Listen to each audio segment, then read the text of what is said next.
교수님 한 분이 옛날에 본인이 공부한 이야기를 해주신 적이 있습니다. 방학 때 시골에 들어가서 고시 공부를 했답니다. 아침 무렵이면 개울가에 가서 차가운 물에 세수를 뻑뻑 하고요. 운동 삼아 조약돌을 몇 개 던지고는 하루 종일 법전을 들고 씨름했습니다. 그렇게 방학 내내 틀어박혀 책만 봤죠. 교수님의 집안 어르신 중에 법관이 한 분 있었답니다.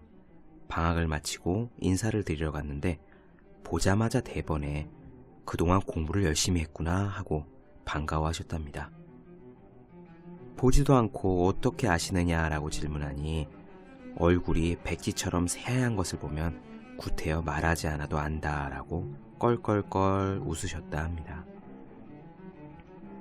최선을 다하는 사람은 특유의 아우라가 있습니다. 일본의 양명학자 야스오카 마사히로가 말하기를 사람이 한 가지 일에 집중하면 기운이 겉으로 배어나와 속된 느낌이 사라진다고 했습니다. 도올 김용옥 선생님도 비슷한 이야기를 한 적이 있습니다.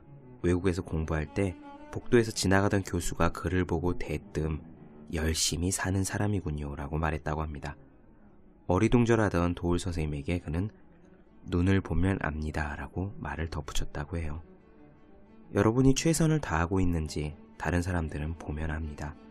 공부가 잘 되는 사람은 목소리가 맑고 보람찬 기운이 드러나며 쉬는 모습도 떳떳합니다. 최선을 다해 공부하기를 바랍니다. 내면의 빛은 말하지 않아도 배어납니다. 남을 속일 수 없는 것 또한 공부입니다. 365 공부 비타민, 당신이 최선을 다하는지 다른 사람들도 안다의 한 대목으로 시작합니다. 안녕하세요. 본격 공부자극 팟캐스트 서울대는 어떻게 공부하는가 한재우입니다. 여러분들 혹시 노벨상 수상자를 가장 많이 배출한 나라가 어디인지 아시나요? 많은 분들이 예상하시겠지만 1위 나라는 당연히 미국일 겁니다. 2013년 기준으로 350명의 노벨상 수상자를 배출했다고 합니다. 2위는 어디일까요? 2위는 영국 120명입니다. 3위는 독일 103명 되겠습니다. 역시 2013년까지 인터넷에서 찾아본 자료입니다. 그렇다면 단일 대학 중에서 노벨상 수상자를 가장 많이 배출한 학교는 어디일까요? 세계적인 명문대회들을 막 떠올리시겠죠? 하버드니, 예일이니, 옥스퍼드니. 정답은 미국의 시카고 대학입니다. 시카고 대학은 2010년 기준으로 노벨상 수상자를 무려 81명이나 배출했습니다. 노벨상 수상 국가 4위가 프랑스예요. 2013년까지 66명이거든요. 그러니까 시카고 대학 하나에서 나온 노벨상 수상자가 국가별로 따지면 3위 독일에 이어서 바로 4위 자리를 차지한다는 겁니다. 어마어마하죠? 단일 대학의 노벨상 수상자니까요. 그럼 이 시카고 대학이 처음부터 명문대였냐? 그렇지 않습니다. 시카고 대학이 처음 세워졌을 때는 사실 불모지에 지은 삼류대학에 지나지 않았다고 합니다. 그런 시카고에 1929년에 로버트 허친슨 총장이 30살의 나이로 취임하게 됩니다. 이 사람은 존 스튜어트 밀식 독서법의 대가였다고 해요. 그래서 학생들에게 존 스튜어트 밀식 독서법을 적용합니다. 인문 고전 독서를 중심으로 하는 그런 독서법이에요. 모든 학생들이 졸업하기 전까지 학교에서 정해놓은 100권의 그레이트 북스를 읽지 않으면 졸업시키지 않는다. 이것을 시카고 플랜이라고 이름 짓고 강하게 밀어붙이죠.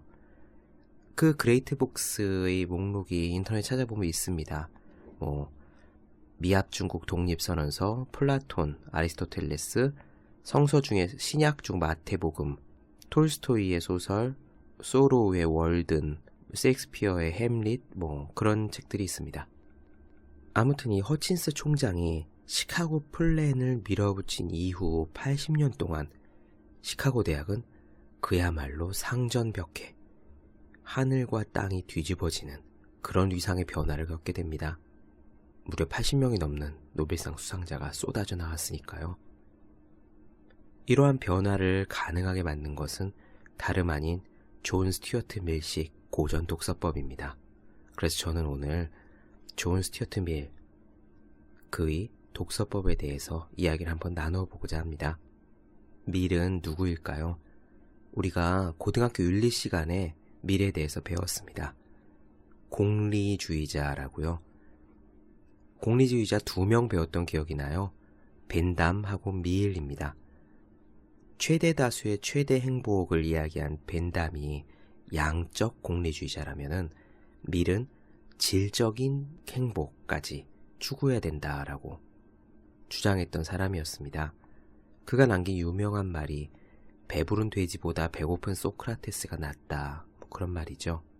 그런데 밀은 단지 공리주의자라는 한마디 말로 메모하고 넘어가기에는 그가 남긴 업적이 너무도 방대합니다.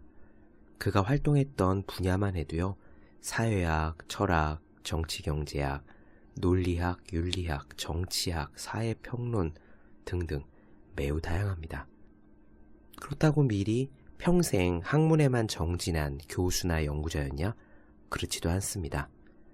밀의 직업은 따로 있었어요. 회사원이었습니다.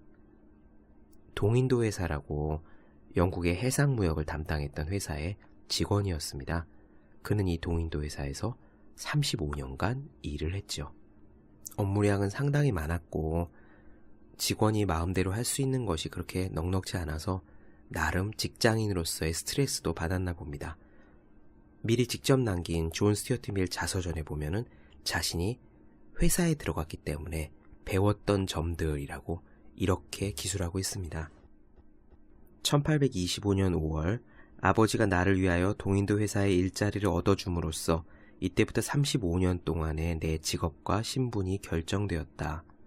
직장 생활은 무엇보다도 나로 하여금 모든 것이 함께 움직여야만 하는 전체인 한 기계에 바퀴에 지나지 않는 것이 되게 함으로써 나에게 가치 있는 것이 되었다.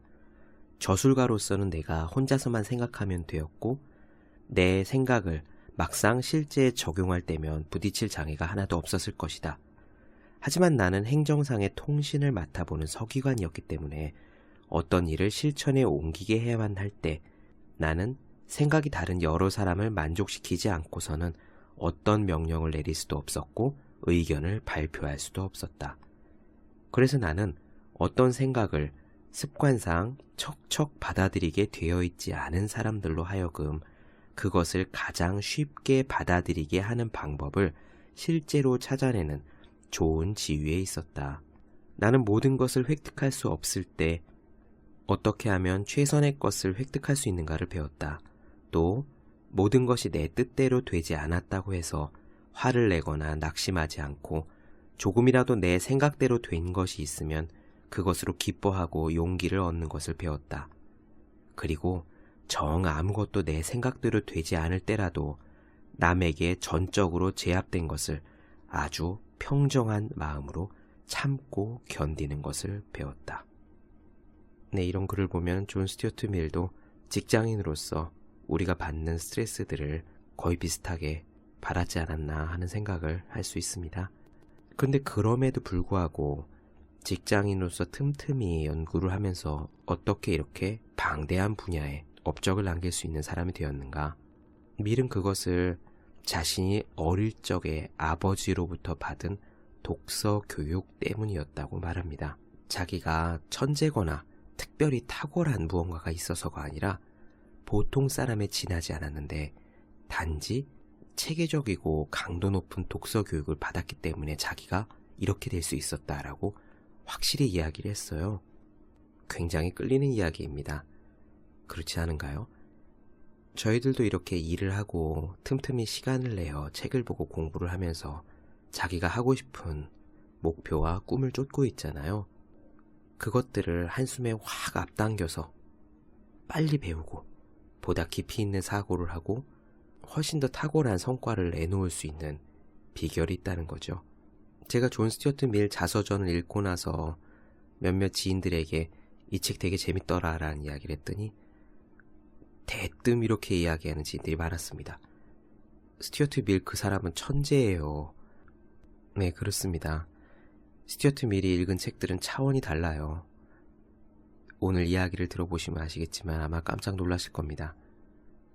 그런데 다행인 점은 스튜어트 밀 자신은 이러한 독서법이 그리고 자신의 비결이 특별한 재주나 행운이 아니라 누구나 따라할 수 있는 방법이다라고 확신하고 있다는 점입니다. 그는 자서전에서 이렇게 이야기했습니다. 내가 지금까지 받아온 교육 과정에서 가장 뚜렷하게 나타나는 것은 일반적으로 고등교육에 속한다고 여겨지는 지식들을 그리고 어른이 되기 전에는 습득되는 경우가 거의 없을 정도의 분량을 유년기에 습득해 하려 했던 아버지의 큰 노력이다. 나의 실험 결과는 이와 같은 일이 그다지 힘들이지 않고도 가능하다는 사실을 보여준다. 만일 내가 나면서부터 이해가 빠르거나 아주 정확하고 강한 기억력을 가지고 있거나 남달리 활동적이고 정력적인 성격을 가지고 있었다고 하면 내가 받은 실험은 결정적인 것이 되지 못할 것이다. 그러나 이 모든 타고난 재주에 있어서 나는 평균 이상이라기보다 오히려 평균 이하였다. 내가 할 수 있었던 일은 웬만한 능력과 건강한 체격을 가진 소년이나 소녀이면 누구나 할 수 있는 일이다. 그리고 만일 내가 무엇을 한 가지라도 성취한 것이 있다고 하면 그것은 운이 좋은 환경 탓도 있겠으나 특히 어릴 때 아버지가 나에게 베푼 훈련을 통해서 내가 나와 같은 나이의 소년들보다 25년 앞서 출발한 사실 때문이라고 할 수 있을 것이다. 스튜어트 밀은 자신이 이런 독서 교육으로 다른 보통 사람들보다 무려 25년이나 앞서 나갔다고 이야기합니다. 책을 읽는데 굉장히 부러웠습니다. 나도 어린 시절에 이렇게 책을 읽을 수 있었더라면, 누가 이렇게 읽어라라고 가르쳤더라면 지금의 저보다 훨씬 더 나은 사람이 되어 있지 않을까, 그런 생각이 수도 없이 들었어요. 그리고 요즘은 책을 읽을 때 그렇게 두 눈이 휘둥그레지는 일이 많지 않거든요.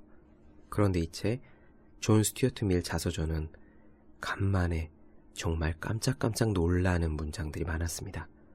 이 사람이 공부했던 것들을 따라가면서 옆에 항상 존 스튜어트 밀이 태어난 연도 1806년생인데 그의 생년을 메모를 하면서 읽었어야 했어요.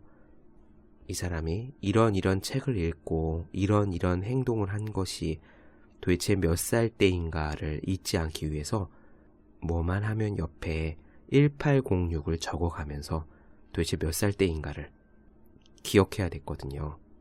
네, 그렇다면 존 스튜어트 밀이 실제로 어떻게 공부를 했는지, 그의 공부 방법이 가능했던 이유는 무엇인지, 그리고 그의 방법이 한계는 없었는지에 대해서 다음 시간에 보도록 하겠습니다. 저는 밀에 대한 소개, 이 오프닝이 한 3, 4분이면 끝날 줄 알았는데 생각보다 길어졌네요. 말씀드릴 내용이 꽤 많은 것 같아서 구분해서 가도록 그렇게 하겠습니다. 여러분 모두 열심히 공부하세요. 저도 열심히 하겠습니다.